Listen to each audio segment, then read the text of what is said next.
तर माझ्या आजच्या दिवसाची सुरुवात माझ्या कामापासून झालेली आहे. आजचा दिवस माझ्यासाठी खूप हेक्टिकचा होता, कारण माझी तब्येत दिवसेंदिवस डाऊन होत चाललेली आहे. ताप, सर्दी, खोकला आणि माझा कफ आणि गळा जाम झालेला आहे. कसं कसं मी दिवस काढते आहे.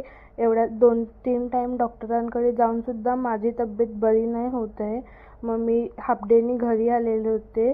तिथूनच डायरेक्ट डॉक्टरांकडे गेले. जास्त गर्दी पण नव्हती. लगेच माझा नंबर लागला आणि 2 दिवसांच्या डॉक्टरांनी गोळ्या दिल्या. मग मी घरी आले आणि झोपलेले होते. मग मी संध्याकाळी अंघोळ वगैरे केली आणि खाली आले तर आमच्या नेबरने, म्हणजे ते नेपाळला राहतात, त्यांनी नेपाळवरून मॅगी आणलेली होती. ती मग बनवली. मला काहीतरी खायला वाटत होतं म्हणून मग फटाफट मॅगी वगैरे बनवून मस्त चाय वगैरे ठेवून मॅगी आणि चाय घेऊन बसलेली होती खायला. कारण सूपसारखं काहीतरी प्यायला वाटत होतं. तर ही सुपी नूडल्सच होती. त्यांच्या तिकडची नेपाळची मॅगी आहे. मग ती मॅगी खायला घेतलेली आणि मग माझं आरीवर्कचं काम करायला घेतलेलं होतं. माझी प्रॅक्टिस चालू होती आणि एवढ्या दिवसापासून माझी प्रॅक्टिस बाकी होती, म्हणून मी ते करायला घेतली. असा होता माझा आजचा दिवस.